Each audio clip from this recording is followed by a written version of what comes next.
মুহূৰ্তলৈ স্বাগতম ষ্টুডিঅ'ত মই পাপৰি প্ৰাক্তন ডিআইজি পিকে দত্তৰ ডিব্ৰুগড়ৰ শহুৰেকৰ ঘৰত আৰক্ষীৰ অভিযান বিতৰ্কিত প্ৰাক্তন ডিআইজি গৰাকীক বিচাৰি ডিব্ৰুগড়তো আৰক্ষীয়ে চলালে অভিযান পশ্চিম মিলন নগৰৰ শহুৰেকৰ বাসগৃহত বৃহস্পতিবাৰে বহু সময় ধৰি আৰক্ষীয়ে চলালে অভিযান শহুৰেক স্বৰ্গীয় টংকেশ্বৰ কাকতিৰ বাসগৃহত অভিযান চলাই আৰক্ষীয়ে বহু গুৰুত্বপূৰ্ণ তথ্য লাভ কৰিছে আনহাতে চহৰখনৰ শান্তিপাৰাৰ কেপি ৰোডত থকা দত্তৰ ভাতৃৰ ঘৰতো অভিযান চলালে আৰক্ষীয়ে ধনকুবেৰ ৰূপে পৰিচিত পিকে দত্তৰ ডিব্ৰুগড়তো আছে অজস্ৰ সম্পত্তি ডিব্ৰুগড়ত 110 বিঘা মাটিৰ গৰাকী হোৱাৰ লগতে পিকে দত্তৰ আছে নিৰ্মীয়মান অৱস্থাত থকা এটা ফ্ল্যাট এসময় ডিব্ৰুগড় জিলা বিজেপিৰ সভাপতি প্ৰয়াত জয়ন্ত দত্তৰ ভাতৃ পিকে দত্ত 2001 চনৰ 1 মে তাৰিখে চহৰখনত সোণাৰীপতি নিশা উগ্ৰপন্থীয়ে গুলীয়াই হত্যা কৰিছিল পিকে দত্তৰ ভাতৃ জয়ন্ত দত্তক উক্ত ঘটনাত মৃত্যু হৈছিল 5 গৰাকী বিজেপিৰ নেতা কৰ্মীৰ আৰু পুনৰবাৰ কৈছো যে যেহেতু আমি শিলচৰত যেনে ধৰণে শিলচৰৰ সম্পত্তিৰ কথা আমি জনাই গৈছিলো কাৰণ ইটোৰ পাছত হিটুকৈ এতিয়া সম্পত্তিৰ তালিকা পিকে দত্তৰ আহি আছে আমাৰ হাতত আহি পৰিছে গতিকে আমি কিছু সময় পূৰ্বে শিলচৰৰ যি বৃহৎ সম্পত্তি বিশাল সম্পত্তি সেয়া আমি দেখুৱাই গৈছিলো সেই সন্দৰ্ভত আমি অধিক তথ্য জনাই গৈছিলো আৰু এতিয়া আমি পুনৰ কৈছো যে ডিব্ৰুগড়ত থকা শহুৰেকৰ ঘৰতো আৰক্ষী অভিযান চলাইছে আৰু বিতৰ্কিত প্ৰাক্তন ডিআইজি গৰাকীক বিচাৰি ডিব্ৰুগড়ত যেহেতু আৰক্ষী অভিযান চলাইছে এয়া আমি শিলচৰৰ সম্পত্তিৰ কথা আমি কৈ গৈছিলো শিলচৰত তেনেধৰণে এটা বিশাল ব্যয়বহুল তাত এটা বাসগৃহ ইতিমধ্যে নিৰ্মাণ কৰা হৈছে আৰু চাৰিওফালে 1400 বিঘা মাটিত যেহেতু চাহ বাগিচা বা চাহ ৰোপণ কৰা হৈছে এখন বিশাল বাগিচা তাত 12 দিন ধৰি পেলাই শিলচৰত আছিলে গৈ সমান্তৰালভাৱে ডিব্ৰুগড়তো যেহেতু আমি কৈ গৈছো যে ডিব্ৰুগড়তো আৰক্ষী অভিযান চলাইছে শহুৰেকৰ ঘৰত কিন্তু ডিব্ৰুগড়তো বিশাল সম্পত্তি আছে পশ্চিম মিলন নগৰৰ শহুৰেকৰ বাসগৃহত বৃহস্পতিবাৰে অভিযান চলাইছে শহুৰেক স্বৰ্গীয় টংকেশ্বৰ কাকতিৰ বাসগৃহত অভিযান চলাই বহু গুৰুত্বপূৰ্ণ তথ্য লাভ কৰিছে আৰু ইফালে চহৰখনৰ শান্তিপাৰাৰ কেপি ৰোডত থকা দত্তৰ ভাতৃৰ ঘৰতো অভিযান চলাইছে আৰক্ষীয়ে ধনকুবেৰ ৰূপে পৰিচিত পিকে দত্তৰ ডিব্ৰুগড়ত অজস্ৰ সম্পত্তি আছে 110 বিঘা মাটিৰ গৰাকী হোৱাৰ লগতে পিকে দত্তৰ আছে নিৰ্মীয়মান অৱস্থাত এটা ফ্ল্যাট আমি টমাছৰ ওচৰলৈ যাম টমাছে অধিক জনাব আমাক টমাছ যেহেতু পিকে দত্তৰ কথা বা পিকে দত্তৰ সম্পত্তিৰ কথা আমি কৈ আছো এই মুহূৰ্তত পিকে দত্ত পলাতক অৱস্থাত আছে কিন্তু পিকে দত্তৰ শহুৰেকৰ ঘৰ যেহেতু ডিব্ৰুগড়ত তাতো অভিযান চলোৱা হৈছে আৰু লগতে ডিব্ৰুগড়তো বিশাল সম্পত্তি আছে সেই কথাও ইতিমধ্যে জানিব পৰা গৈছে টমাছ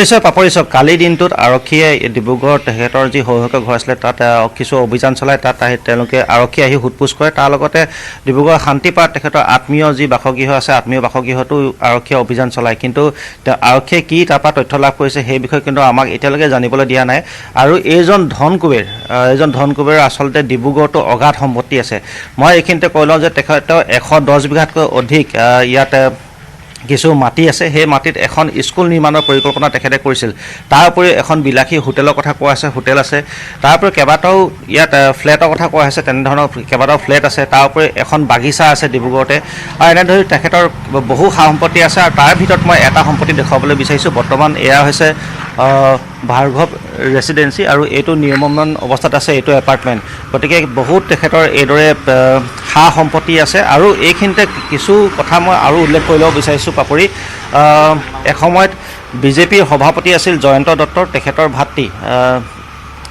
ডিব্ৰুগড়ৰ যিজন বিজেপি সভাপতি আছিল জয়ন্ত দত্ত তেখেতৰ ভাতৃ আছিল আৰু জয়ন্ত দত্তক 2001 চনৰ 1 মে সেইদিনাখন তেখেতক ডিব্ৰুগড়তে আততায়ীয়ে গুলীয়াই হত্যা কৰিছিল আৰু বিজেপি যিটো ভেটি সেই জয়ন্ত দত্তই ডিব্ৰুগড়ত গঢ়িছিলে বুলি বহুতে কয় প্ৰথম অৱস্থাত তেখেতেই একমাত্ৰ বিজেপিৰ নেতা আছিল বুলি কয় উজনি অসমত আৰু তেখেতৰে ভাতৃ আছিল এজন পিকে দত্ত আৰু এতিয়া বৰ্তমান যিহেতু আৰক্ষীয়ে তেখেতক বিচাৰি অভিযান চলাই আছে বহু ঠাইত আৰু ডিব্ৰুগড়তো অভিযান চলোৱা আমি দেখিছোঁ কালি দিনটোত যিহেতু তেখেতৰ শহুৰেকৰ ঘৰত আৰু আত্মীয় ঘৰত অভিযান চলাইছিল আজিৰ দিনটোতো হয়তো কেইবা ঠাইতো অনুসন্ধানকাৰী আৰক্ষীয়ে অনুসন্ধান চলাব পাৰে তেখেতক বিচাৰি বিভিন্ন ঠাইত বা তেখেতৰ আত্মীয় বিভিন্ন ঘৰত বিচাৰিব পাৰে কিন্তু তেখেতৰ যি সম্পত্তি আমি কিছু তথ্যহে বৰ্তমানলৈকে লাভ কৰিছোঁ আৰু হয়তো সম্পত্তি তেখেতৰ থাকিব পাৰে ইতিমধ্যে 5টাকৈ ফ্লেটৰ কথা কোৱা হৈছে বাগিচা কথা কোৱা হৈছে তাৰ উপৰি এখন বিলাসী হোটেল তাৰ লগতে 110 বিঘাকৈ মাটিৰ কথা যিহেতু কোৱা হৈছে আৰু হয়তো সম্পত্তি পিছত ওলাব পাৰে তালিকাত আৰু লগতে নিৰ্মাণ এইটো এপাৰ্টমেণ্ট যিটো কথা আমি কৈছোঁ এই এপাৰ্টমেণ্টটো বৰ্তমান নিৰ্মাণ অৱস্থাত আছে আৰু যিহেতু বৰ্তমান সময়ত কাম বন্ধ হৈ আছে গতিকে পৰৱৰ্তী সময়ত কোনো লোক পালে আমি সুধিবলৈ চেষ্টা কৰিম ইয়াত তেখেত আহে নে নাহে কিন্তু যেহেতু তেখেতক এতিয়া আৰক্ষীয়ে চলাথ কৰি পৰিছে পৰৱৰ্তী সময়ত আমি গম পাম আৰক্ষীয়ে তেওঁ আত্মীয় স্বজনৰ ঘৰৰ পৰা কি তথ্য লাভ কৰিছে পাপৰি? নিশ্চয় টমাছ, আপুনি যিটো বৰ্তমান তাত এপাৰ্টমেণ্ট দেখাইছে সেয়া হৈছে ভাৰ্গৱ ৰেচিডেঞ্চি। অৰ্থাৎ কালিৰ দিনটোতো টমাছ যিহেতু গুৱাহাটীস্থিত লখৰা বা পল্টন বজাৰ গড়চুকৰ যি ভাৰ্গৱ তাত হোটেল আছে, হোটেল ভাৰ্গৱ গ্ৰেণ্ড বা হোটেল ভাৰ্গৱ আছে, তাতো অভিযান চলাইছিল। আৰু এয়াও আপুনি যিটো এপাৰ্টমেণ্ট তাত দেখুৱাইছে ডিব্ৰুগড়ত, সেয়াও ভাৰ্গৱ ৰেচিডেঞ্চি আৰু বৰ্তমান নিৰ্মীয়মান অৱস্থাত আছে। অগাধ সম্পত্তি টমাছ, কাৰণ শিলচৰতো অগাধ সম্পত্তি আছে, ডিব্ৰুগড়তো অগাধ সম্পত্তি আছে, কিন্তু বৰ্তমান পলাতক অৱস্থাত আছে পি.কে. দত্ত। গতিকে ডিব্ৰুগড়ত সেইবাবে অভিযান চলোৱা হৈছে, আপুনি ইতিমধ্যে জনাইছে।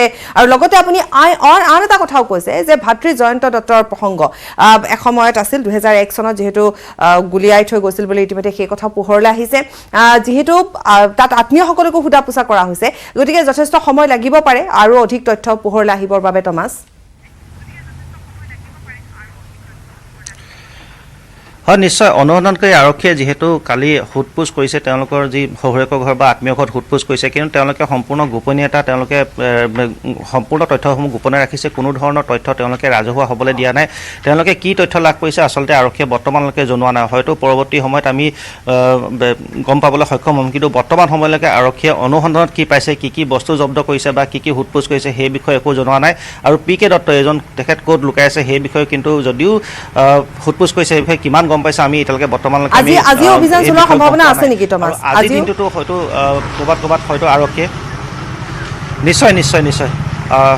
নিশ্চয় আজিও অভিযান চলোৱাৰ সম্ভাৱনা আছে। তেখেতৰ যিসমূহ সম্পত্তি আছে হয়তো সেই সম্পত্তিসমূহতো তেওঁলোকে অভিযান চলাব পাৰে, বা আত্মীয় স্বজনৰ য'ত বাসগৃহ আছে তাতো হয়তো অভিযান চলাব পাৰে বা কাৰোবাক সোধপোছ কৰিব পাৰে। তেনেধৰণৰ সম্ভাৱনা আজিও আছে। আৰু আজিৰ দিনটো নিশ্চয় অনুসন্ধানকাৰী আৰক্ষীয়ে চলাব, আৰু হয়তো ডিব্ৰুগড়তো লুকাই থাকিব পাৰে তেনে এক আৰক্ষীয়ে সন্দেহ কৰি আচলতে এনেকুৱা ধৰণৰ তদন্ত অব্যাহত ৰাখিছে।